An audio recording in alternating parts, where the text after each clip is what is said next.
Madame, Monsieur, bonsoir et bienvenue dans le Grand News Soir. Dans l'actualité de ce vendredi soir, Sciences Po Paris est partiellement bloqué par des étudiants pro-palestiniens. Des manifestants pro-Israël se sont réunis devant l'établissement ce vendredi pour dénoncer cette action. De vives tensions ont donc éclaté, constatées sur place. Actualité à l'international pour vous dire qu'aux États-Unis, la mobilisation estudiantine pour la Palestine prend de l'ampleur ce soir. Le mouvement des étudiants américains pour soutenir la Palestine. Ce vendredi, plusieurs campus sont concernés aux États-Unis. Les vignerons indépendants ont la cote en France. En effet, la fréquentation des salons de vignerons a augmenté de 20% en 3 ans. Les indépendants représentent aujourd'hui plus de 60% du vignoble français. Et puis nous reviendrons assez largement sur ce qu'il s'est passé cette semaine. Vous l'avez probablement suivi de très près puisque Kenji Girac, qui est devenu un grand chanteur au sommet du succès depuis quelques années, repéré grâce à The Voice, a eu un accident dans la nuit de dimanche à lundi. Il aurait voulu simuler une tentative de suicide avec une arme à feu pour faire peur à sa femme après une dispute qui aurait éclaté alors que le chanteur était revenu du casino vers 2h, 2h30 du matin. Il était alcoolisé et aurait, selon les médias, consommé de la cocaïne la journée. Nous reviendrons donc point par point sur cette affaire.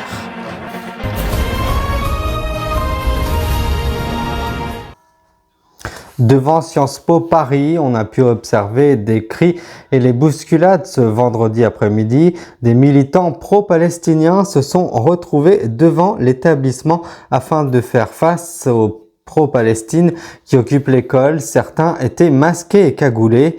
Entre les deux camps, les forces de l'ordre qui s'interposent sans violence.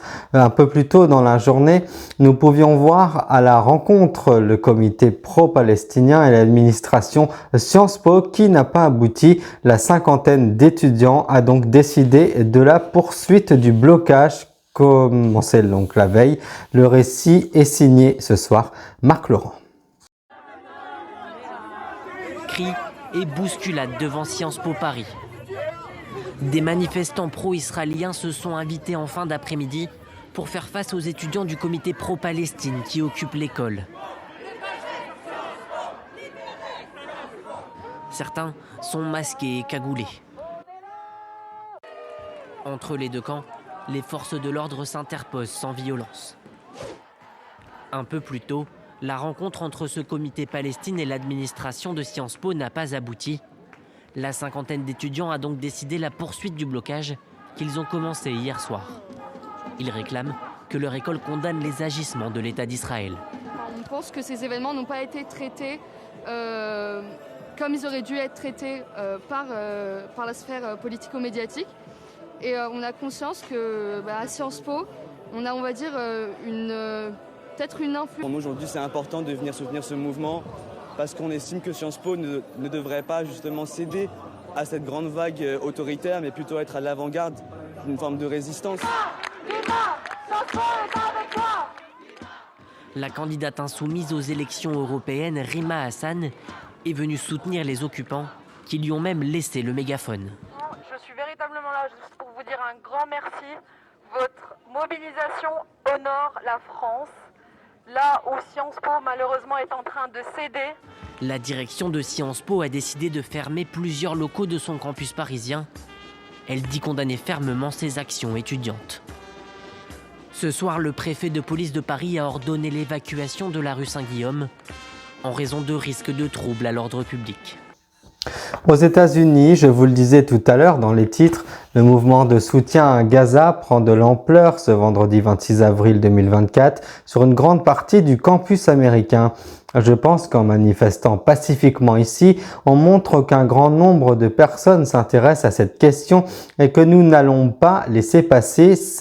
Estime une étudiante, une autre affirme, nous avons des juifs qui se battent avec nous pour cette cause. Nous ne protestons pas contre le peuple juif, nous protestons pour l'occupation illégale de la Palestine. Reportage des équipes de France Télévisions ce soir. À Boston, Atlanta, Washington ou encore à Austin au Texas. Depuis plus d'une semaine, le mouvement de soutien à Gaza prend de l'ampleur sur une grande partie des campus américains. Je pense qu'en manifestant pacifiquement ici, on montre qu'un grand nombre de personnes s'intéressent à cette question et que nous n'allons pas laisser passer. Pour les habitants de Gaza qui n'ont pas de voix en ce moment, nous allons faire de notre mieux pour être leur voix. Nous avons des juifs qui se battent avec nous pour cette cause, vous savez. Nous ne protestons pas contre le peuple juif, nous protestons contre l'occupation illégale de la Palestine. Ça n'a rien à voir avec le peuple juif. À Los Angeles, dans la prestigieuse université de UCLA, environ 200 étudiants ont installé un mini-village fait de tentes et de barricades. Ils réclament la fin des combats dans l'enclave palestinienne. Nous devons continuer à lutter contre le génocide en cours à Gaza. Nous assistons depuis 75 ans à l'occupation de la Palestine et nous sommes ici pour réclamer la fin de tout cela. Un mouvement parti d'ici depuis l'université de Columbia à New York, où les étudiants qui protestent sont encore installés. Eux ont en revanche été délogés manu militari. Sur le campus de l'université Emory à Atlanta, la police est intervenue avec force pour évacuer. Je viens juste de voir la police utiliser la force de manière disproportionnée contre les manifestants. Des étudiants ont été jetés à terre. De son côté, la Maison-Blanche assure que Joe Biden soutient la liberté d'expression, le débat et la non-discrimination. Les vignerons indépendants, de plus en plus de succès auprès des consommateurs. Un peu partout en France, ils tiennent régulièrement au salon, comme à Nogent-sur-Marne, dans le Val-de-Marne. 7000 viticulteurs sont labellisés indépendants. Leur grande force est le contact direct avec leurs clients et ils ont envie d'intégrer réellement notre manière de vivre, rapporte Christelle Nadal, vigneronne au Pic Saint-Louis dans l'Hérault. Olivier Poncelet a rencontré Yannick Devernon, il est producteur de vin à Vaux en Beaujolais dans le Rhône. Regardez. Les vignerons indépendants ont de plus en plus de succès auprès des consommateurs. Un peu partout en France, ils tiennent régulièrement salon, comme ce matin à Nogent-sur-Marne. Yannick Devernon est venu faire déguster ses crus du Beaujolais et il peut facilement s'adapter à la demande en vinifiant par exemple des cuvées spéciales. Pour animer un festival, Beaujofest, un festival de métal qui se déroule en Beaujolais. Et donc nous avons adapté une cuvée, c'est-à-dire qui exprime justement tout cet esprit vigneron, sortir des codes. 7000 viticulteurs sont labellisés indépendants. Leur grande force, le contact direct avec leurs clients. Des clients pas comme les autres. C'est un amateur qui a envie de savoir beaucoup de choses, comment c'est produit, et à quel endroit exactement, et quelle est l'histoire de ma famille, et pourquoi est-ce que quelqu'un va reprendre, est-ce que j'ai été impacté par les derniers épisodes de gel. Ils ont envie d'intégrer réellement notre manière de vivre. Un discours qui plaît. Les salons des vignerons indépendants font le plein. Leur fréquentation a augmenté de 20% en 3 ans, au détriment de la grande distribution qui attire de moins en moins les amateurs. Dans le même temps, leurs ventes ont baissé de 14%. Les mentalités des consommateurs ont changé. J'essaye de prendre les vignerons indépendants. Pourquoi ? Parce que je pense que c'est un gage de sérieux et puis ça encourage les viticulteurs. Ce caviste, lui, met en avant de plus en plus de petits producteurs. Vous avez des grands vins de négoce qui ne peuvent pas privilégier cet aspect respect terroir, alors que les petits vignerons indépendants, sur des volumétries beaucoup plus faibles, peuvent s'engager sur une agriculture raisonnée. Des coteaux de la Méditerranée aux vignes champenoises, les vignerons indépendants représentent aujourd'hui plus de 60% du vignoble français. Et puis donc, je vous le disais dans les titres au début de ce journal, le chanteur Kenji Girac a été blessé par balle dans la nuit de dimanche à lundi. Le chanteur de 27 ans se trouvait sur une aire destinée à la communauté des gens du voyage. Touché au niveau du thorax, il a été transporté à l'hôpital de Bordeaux, en Gironde, après avoir été blessé par balle lundi. Kenji Girac a déclaré aux enquêteurs qu'il avait voulu simuler un suicide pour faire peur à sa compagne qui menaçait de le quitter. Après une dispute, a rapporté le procureur de la République de Mont-de-Marsan, Olivier Johnson, lors d'une conférence de presse jeudi. Le chanteur a également affirmé qu'il croyait que le chargeur était vide. Je vous propose d'écouter le procureur de la République du Mont-de-Marsan. Regardez. Également Des tensions sont apparues également, dit-elle, du fait d'une addiction naissante de la part de Kenji Girac, addiction à l'alcool. Sujet qui a généré de grandes tensions dans le couple. Elle décrit Kenji comme étant l'objet de cuites de plus en plus nombreuses et de plus en plus longues, pouvant durer jusqu'à 48 heures, période dans lesquelles il faisait, dit-elle, n'importe quoi, et des situations qui étaient de plus en plus dures à gérer. Elle précise néanmoins, je souhaite le faire pour éviter toute ambiguïté, que si cette situation générait des disputes, Kenji n'avait jamais été violent, ni vis-à-vis d'elle, ni vis-à-vis de sa fille, mais qui pouvait casser des objets lorsqu'il était dans cet état. Elle a été interrogée sur d'éventuelles consommations de stupéfiants de la part de Kenji Girac. Elle évoque effectivement une consommation régulière de cocaïne à raison d'1 à 2 fois par semaine. Elle précise que lors du repas à Arcachon, il aurait consommé près d'une douzaine de verres de bière, de ricard, de rosé, de vin rouge, de poire, et qu'il avait énormément bu lors du repas. Un prélèvement sanguin a été effectué, plusieurs même, sur Kenji Girac. Et concrètement, ces analyses sont compatibles avec la version d'une alcoolisation massive. Le taux d'alcool à 5 heures du matin est estimé à 2,5 grammes par litre de sang. Lorsque l'analyse toxicologique sera effectuée, il n'y a plus de cocaïne proprement dite, mais en revanche, la présence de métabolites de la cocaïne. Cette présence des métabolites permet de confirmer une consommation de cocaïne environ 12 heures avant le prélèvement, donc en l'occurrence estimée à 2 heures du matin. Il se souvient de cette scène où elle lui dit qu'elle veut s'en aller et qu'elle veut partir. Il décrit la suite comme une forme d'impulsion, et que soudainement, il a le souvenir qu'il avait récemment acheté une arme. Il ne dit plus que le coup est parti involontairement, comme il l'avait déclaré initialement. Il a indiqué que, en fait, cette impulsion a consisté pour lui à vouloir faire peur à sa femme, à vouloir l'impressionner. Il indique qu'il a eu lui-même très peur quand il a entendu parler de départ, qu'il a eu un moment de panique et qu'il a à son tour voulu lui faire peur. En quelque sorte, il a simulé un suicide. Il précise qu'il a alors omis de vérifier si le chargeur qui était placé plus exactement dans cette arme de poing comprenait des munitions ou pas. Il le croyait vide, dit-il, et c'est volontairement qu'il a inséré le chargeur, et c'est volontairement qu'il s'est tiré dessus. Il dit ceci: « Je voulais faire entendre le bruit de la détente à Soraya, je voulais qu'elle me dise d'arrêter et qu'elle ne parte pas. » Elle est interrogée sur le caractère volontaire et savoir si Kenji Girac avait déjà dans le passé eu des gestes de cet ordre-là ou simplement s'il les avait évoqués. Elle précisera que c'est effectivement le cas et qu'il lui avait déjà dit dans le passé qu'il allait se mettre une balle ou s'ouvrir la gorge dans le cadre de disputes qu'ils avaient déjà pu avoir. Concrètement, dans ces conditions, Kenji Girac était tellement près de la paroi externe de la caravane que la présence d'un tiers est matériellement impossible entre lui-même et la paroi de cette caravane, sauf son positionnement tout à fait atypique qu'on aurait du mal à imaginer. Il n'y a pas la place, concrètement, entre le mur extérieur et Kenji Girac pour qu'un tiers se trouve à cet endroit-là.